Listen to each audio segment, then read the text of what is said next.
Coba kita lihat risetnya ya. Tumbuhnya akar nanti di sebelah mana, ini akan saya cabut dari singkong yang sudah tumbuh ya. Ini ada daunnya. Sebentar pemirsa. Nah ini akarnya harusnya berada di bawah. Nih. Jadi menanam singkong belah dua ya pemirsa. Ini sebab dari itu inilah fungsinya dari pengikatan dengan sistem menggunakan kawat. Jadi menanam stek berdiri lalu diikat menggunakan kawat, ini tujuannya untuk menghambat dari makanan yang dihasilkan oleh fotosintesis supaya tidak mudah untuk lari ke atas.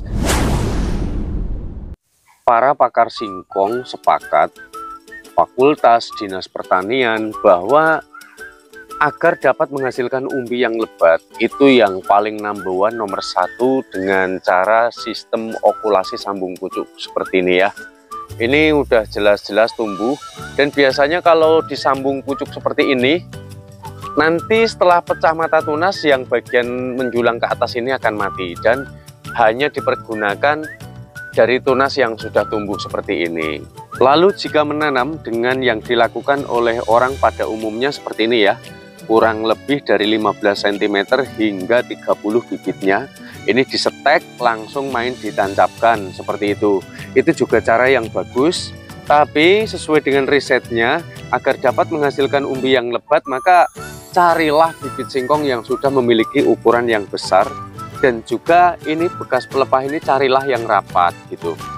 Menanam singkong sebaiknya untuk stek berdiri jangan terlalu dalam, karena nanti munculnya akar yang paling banyak itu pada bagian batang terbawah ini ya. Jadi nanti dia akan memenuhi seluruh bagian.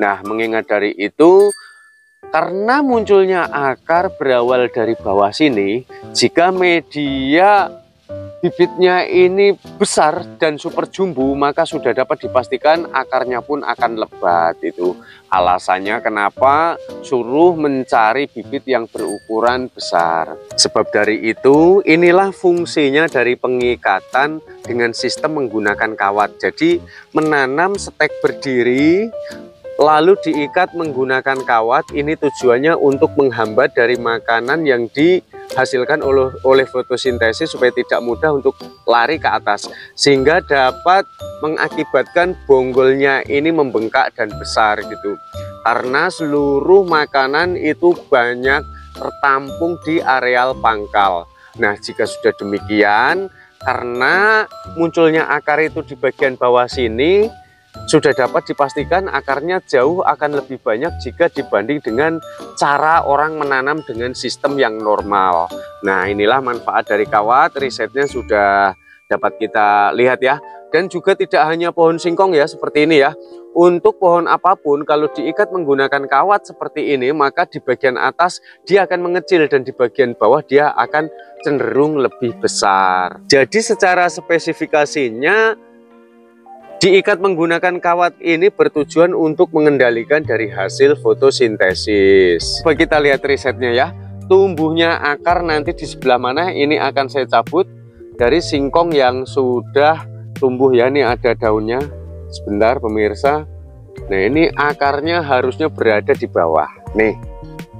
Jadi menanam singkong belah dua ya pemirsa, ini dia akan berfokus terhadap akarnya.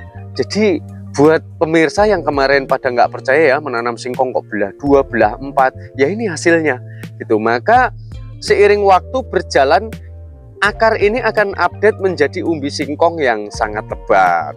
Nah, sekarang sudah tidak ragu lagi ya.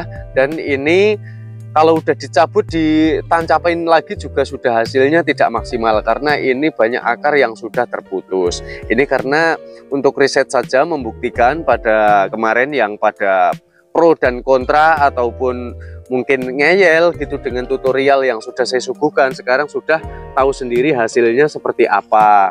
Dan manfaat juga bagi penyayatan seperti ini, ternyata kemarin ini kan ada yang bilang nanti kering, bibitnya mati. Tidak, siapa bilang. Yang penting sistem penyayatan ini jangan sampai berlebihan.